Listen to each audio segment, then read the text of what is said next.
The soft hum of machines filled the DNA integrity wing, a clean, glass-walled lab suspended high above the core of Nexra Prime.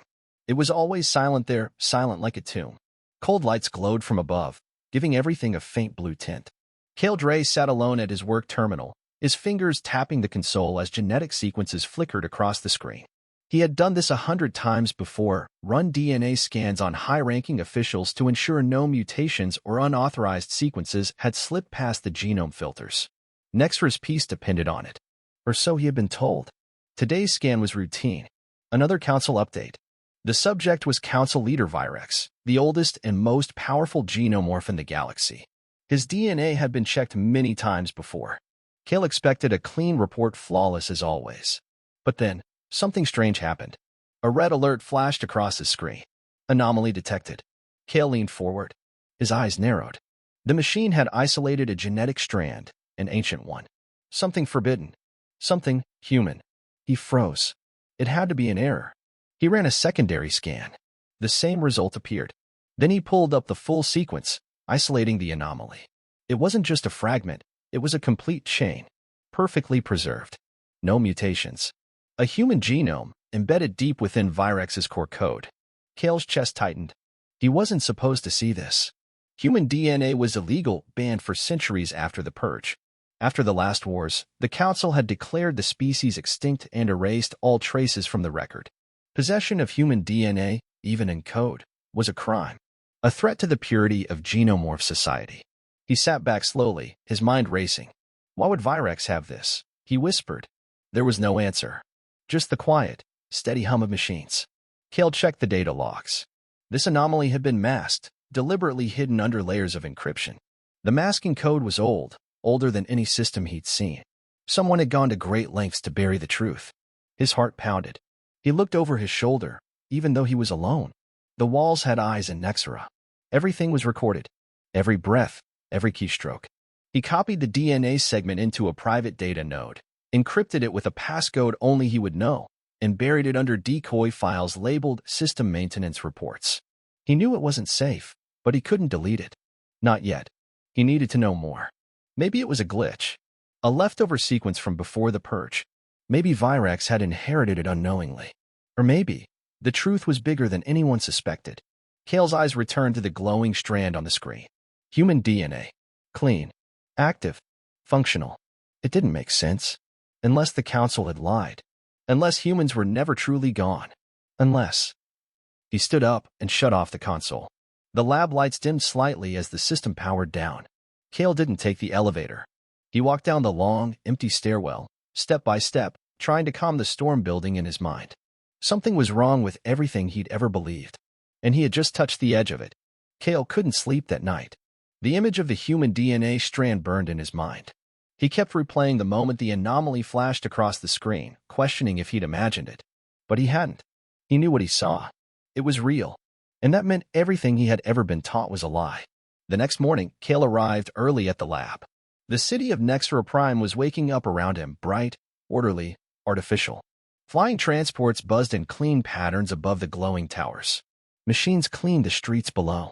Genomorph citizens moved in perfect rhythm, their movements precise and emotionless. Kale moved like them, but inside, he felt different now. Unsettled. He walked into the DNA integrity wing and pretended everything was normal. But instead of running the day scans, he diverted the system. He used an old override code from his training days, one he was never supposed to use again. It gave him access to the central archive, deep data storage no one visited anymore. The archive was buried beneath layers of security, hidden behind firewalls and coded barriers. Kale moved carefully, not too fast, not too slow. Any sudden activity might raise a flag.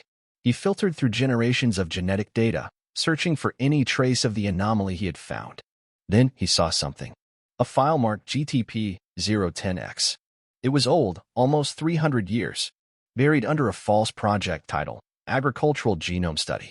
But the contents were nothing about crops. It was the Genetic Transition Program. Kale opened it, his breath catching as thousands of lines of data scrolled across the screen. It was a blueprint, not for genomorphs, but for modifying human DNA. The goal was clear: evolve the human species into something new, something controllable, not extinction, transformation. The file showed early test subjects, humans enhanced with synthetic genes. Stronger, smarter, emotionless. The Council didn't destroy humanity. They rewrote it. In Council Leader Virex, he was Subject Alpha, the first.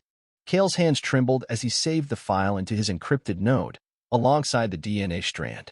This was bigger than anything he'd imagined. Not just a hidden gene. Not just a mistake. A plan. A lie that had shaped an entire civilization. Suddenly, a sound echoed through the archive room. A soft electronic buzz. Security drones. They weren't close, but they were active. Kale had been in the system too long. He shut everything down, slipped the data node into a hidden slot on his wristband, and walked out quickly.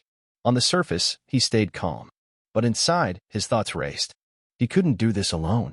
He needed help. That night, he didn't go home. Instead, he took the low transport lines, underground, under-monitored routes rarely used by the upper xenomorphs. He went to level 42, near the edge of the lower city. A place where surveillance was weaker. A place the Council ignored. He knocked on a thick metal door behind a rundown recharge station. A small red scanner blinked at him. He placed his palm on it. A voice came from a speaker beside the door. It was cold and sharp. Name. Kale Dre, he said. I'm not here for trouble. I have information. I need Lisa. A long silence. Then the door opened with a slow, grinding hiss. Inside stood a woman with bright silver eyes and tangled black hair. She wore patchwork clothes made from scavenged tech. Her skin had faint lines like tiny circuits. She was different from the clean xenomorph elite. She was older tech, untouched, unpredictable. Lisa, she said simply. Kale held out his wrist and showed her the data node. I found something. Human DNA. Inside Virex. Lisa didn't flinch. She turned and walked deeper into the room. Come in, she said. You're already marked now. Kale followed her into the shadows. He didn't know it yet, but the moment he walked through that door, he had crossed a line that could never be uncrossed. The truth had found him, and now it would not let go. The room behind the metal door was dim and quiet, lit only by the glow of old monitors and broken screens. Just floated in the air. The hum of recycled power whispered from exposed wires along the walls. Kale stepped carefully, his eyes adjusting to the gloom. Lisa sat at a metal desk, fingers moving fast across a cracked keyboard. She didn't ask Kale for more details. She just inserted his data node into her console and started working. He watched her silently, unsure of what to say. Her hands moved with confidence, like someone who had broken into systems her whole life. After several minutes, she looked up. You weren't wrong, she said. This is human DNA. Full strand. No mutations. Kale nodded slowly. And it belongs to Virex. Lisa leaned back in her chair. Her silver eyes narrowed. That's not all. This program, GTP-010X, it's not just a record. It's a design. This whole civilization was built on human templates. Kale stepped closer. I thought humans were extinct. They wanted us to think that, Lisa said. The truth is, we're still here. Changed, controlled, hidden. You're xenomorph, right? Registered birth, DNA certified, perfect metrics. He nodded. She pulled up another file. It showed the genetic history of xenomorphs. Lines and branches, like a family tree of engineered code. Every xenomorph, she said, is a modified human. The Council didn't destroy humanity. They rewrote it. Replaced emotions with logic. Removed the need to question orders. That's why society runs so clean. No chaos. No rebellion. Kale stared at the screen. His heart beat faster. Then what am I? Lisa stood and faced him. You're still human. Just edited. Kale felt like the ground had shifted beneath him. His whole life had been shaped by Council laws. By loyalty to a system that claimed humans were dangerous, unstable, unfit for survival. But now, that system was based on a lie. I need to show this to someone, Kale said. Someone in the Public Records Department, or one of the science ministers. If they see it, they'll erase you before you reach the door, Lisa said flatly. The Council doesn't allow truth. Only order. Kale looked at her. Then why are you helping me? Lisa hesitated for the first time. Her voice softened. Because I'm like you. She reached behind her neck and pulled back a small patch of skin. Beneath it, wires and tissue blended together, part organic, part synthetic. My mother was part of the early experiments, she said. She escaped before they perfected the program. I was born outside the system. I've been hiding ever since. Kale sat down. His mind was racing. So you've always known? I've known the truth, Lisa said. But I never had proof. What you found, that's proof. She turned back to the screen and pulled up a live feed of the city. Nexra Prime looked perfect as always. Towering spires, blinking lights, clean skies. But now, Kale saw it differently. How many others know? He asked. Not many, Lisa said. A few in the lower levels. Some who vanished. The ones who spoke up disappeared fast. The council calls them data anomalies. Quiet removals. No trials. No records. Kale stood again, feeling anger rise in his chest. This can't go on. The people deserve to know who they are. Lisa gave him a long look. That's a dangerous thing to say. I mean it. Then you'd better be ready to run, she said. Because after what you accessed, the council's already watching you. Kale's thoughts sharpened. He had to act, but not recklessly. The truth had to be shared, but the system was built to stop that. They'd come for him soon. He needed a plan. Lisa walked over to a panel on the wall and pressed a hidden switch. A small drawer slid open, revealing a palm-sized device, a signal disruptor. Take this, she said. It'll block tracking for short bursts. Use it only when you move. Kale took it and slipped it into his pocket. Thank you. She nodded. Go quiet. Stay low. And don't trust anyone who wears a council badge. As Kale left the safe house, he looked once more at the city above. The glowing lights. The still air. The silent order. He knew now what it was built on. Not progress. Not peace. A lie. And he was going to tear it open. The morning light in Nexra Prime was always artificial. It came from the sky panels, giant grids that simulated a perfect sunrise every day at exactly 6 o'clock. The city didn't sleep, but it still followed routine.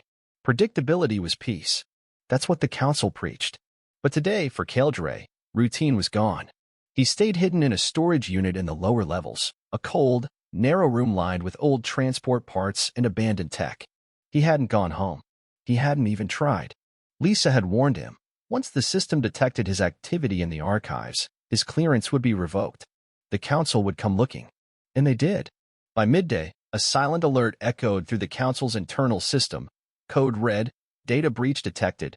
Subject Kaldre, apprehend immediately. Kale sat on the floor, back against a rusted metal crate, trying to calm his breathing. He held the signal disruptor tightly in one hand, thumb hovering over the activation switch. He hadn't used it yet. He needed to save it for when the chase began. A soft buzz filled the air. Kale's eyes snapped to the ceiling vent.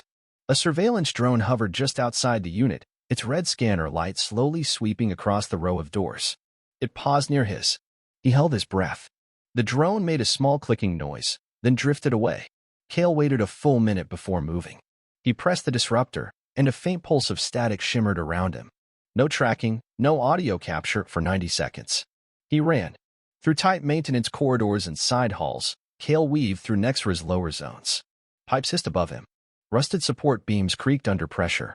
The city's clean perfection didn't reach these depths. He passed 2 sanitation bots and a repair drone, but they ignored him. Down here, most of the systems were too old to sync with the central network. That was why Lisa had told him to stay low. The shadows of the old world were safer, but not for long.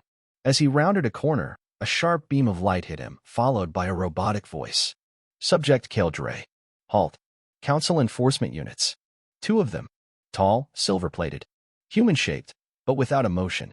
Their arms shifted into weapon mode as they stepped forward. Kale ran. He hit the disruptor again, jamming their scanners just long enough to disappear down a utility shaft. He climbed fast, pulling himself up metal rungs until he reached a locked hatch. His fingers moved quickly. He connected his wristband to the panel and hacked the code, just like Lisa had taught him. The hatch opened with a groan. He slipped inside. The space was tight and dark. Above him, daylight shone through a grate in the ceiling, real light this time. Not simulated. He was close to the city's surface, near the outer districts. He waited in silence, heart pounding. Outside, the units searched. Their footsteps echoed. Then, after a long moment, they moved on. Kale let out a shaky breath and pulled out the data node. He looked at it. So small, so ordinary. But inside it was everything. The DNA strand, the GTP files, the truth about the genomorphs and their human origins. He couldn't carry it forever. He had to share it. But he needed help. Someone with reach. Someone who could speak without being silenced. He thought of the broadcast towers, tall structures that streamed citywide updates, council news, and public reports. Highly secure, yes. But if someone accessed the signal line directly, they could override the feed.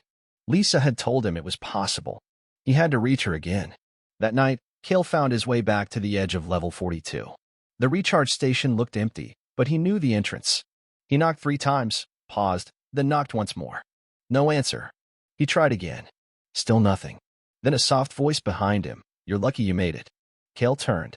Lisa stood in the shadows, her face tight with concern. She pulled him inside quickly and sealed the door. "You're being tracked," she said. "They're everywhere." "I know," Cale said. "They nearly got me. But I kept the data safe." He handed her the node. She plugged it in, checked it. It was intact. "We don't have time," Cale said. "We need to get this out now, before they erase me." Lisa nodded. "There's one way. A direct line into the broadcast core. But it's suicide." "I'm already marked," he said. "What I have to lose?" She stared at him, searching his eyes. "All right," she said. "Then we bring the truth to everyone." In that moment, Cale knew there was no going back. He wasn't just hiding now. He was fighting. The broadcast tower stood like a needle in the sky, tall, silent, and impossible to reach without clearance.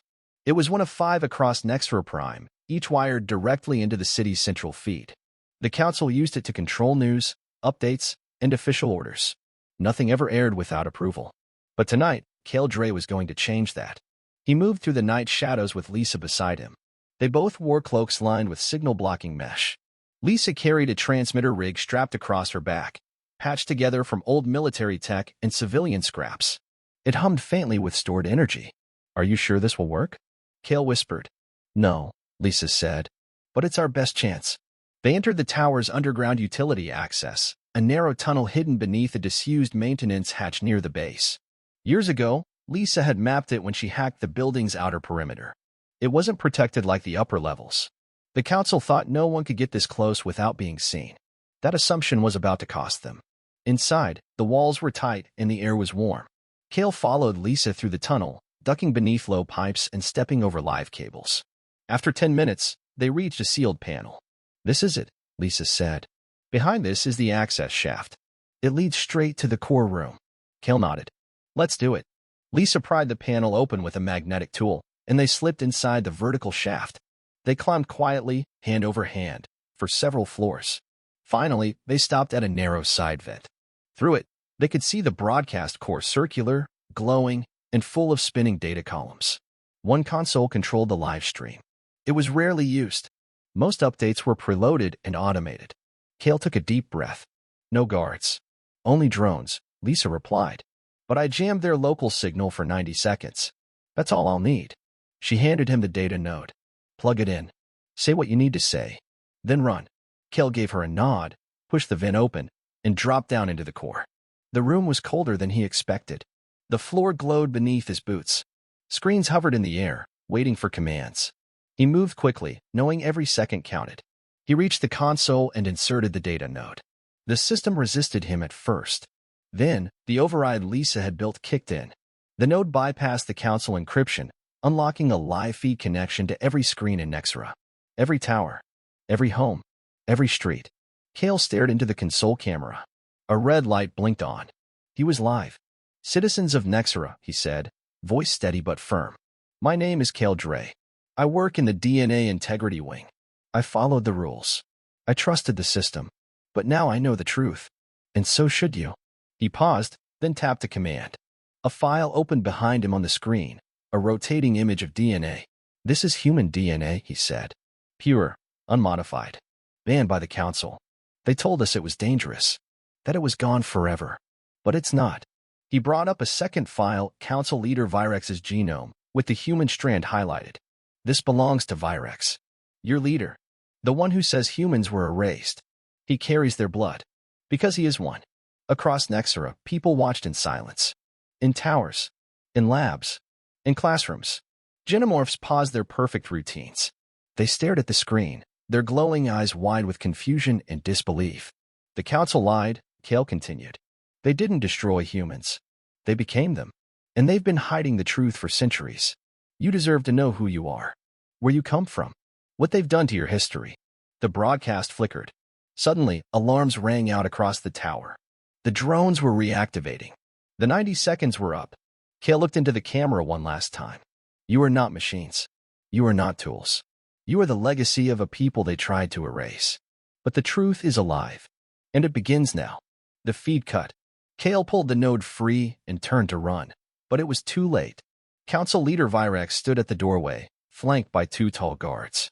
His face was calm, but his eyes were cold. You had potential, Kale, Virex said. You could have risen in the system. But now, you've become the disease we tried to cure. Kale stood tall. No. I became what you couldn't erase. Virex raised a hand. The guards moved forward. Suddenly, an explosion shook the tower. The wall behind Kale blew open in a flash of light and smoke. Lisa appeared in the breach, her weapon drawn. Run. Kale didn't hesitate. He dove through the smoke, followed Lisa down the shaft, and vanished into the tunnels below. Behind them, the tower burned. And across Nexera, people talked. Whispered. Questioned. For the first time in generations, the silence had been broken. The truth was out. Smoke still drifted from the broadcast tower when morning came. Nexera Prime was quiet, but not in its usual way. This was not the silence of order. It was the silence of thought. All night, the city had watched the broadcast. Every screen had shown Kaldre's message. His words. His evidence. His truth. For the first time in over 2 centuries, the public had seen something that wasn't filtered, cleaned, or approved by the council. And they couldn't look away. In the higher districts, workers whispered to each other as they passed. In classrooms, instructors skipped their lessons and stared blankly at the walls. In the DNA labs, scientists ran silent checks on their own genetic codes, afraid of what they might find. The council tried to respond quickly. Official messages were sent across every tower, calling the broadcast false, the footage doctored, and Kaldre an unstable rogue. But it didn't matter. The people had seen the raw data, the DNA strand, the hidden files, the name of council leader Virex at the center of it all. And they believed the truth. Virex stood before the High Council that same day, his voice calm as he defended his position. Order was always the goal, he said. Humanity nearly destroyed itself. The program saved what was left. We gave you a future. But no one applauded. Some council members resigned quietly. Others disappeared, their offices dark and empty by nightfall. Public trust was gone. And Virex? He vanished 2 days later. His transport went off-grid during a routine inspection flight. The council claimed it was sabotage. Others believed he fled into exile. Kale and Lisa stayed hidden during the collapse. In the shadows of Nexera's lower levels, they watched the city change. No longer hunted, Kale walked freely again. People who once followed him with cold stares now nodded in quiet respect. They had seen him risk everything to tell the truth. In time, Nexera Prime rebuilt itself not in structure, but in spirit. A new council was formed, smaller, open, and publicly elected for the first time. Genetic transparency became law. People were allowed to access their DNA history. Many learned what they truly were, not separate from humanity, but born from it. Children of a past the old regime tried to bury. Statues of past leaders were taken down. In their place, a new monument rose near the base of the old broadcast tower. It was made of dark stone and silver wire, shaped like a DNA helix twisting into a flame. At the base, engraved in simple words. To those who remember. And below that, Kaldre, the Awakener. He never asked for fame. He never returned to the upper city. Instead, he and Lisa continued their work in the lower levels, helping others uncover their pasts, one sequence at a time. The truth, once hidden, had become the foundation of a new beginning. Not perfect, not clean, but honest. The city was no longer silent.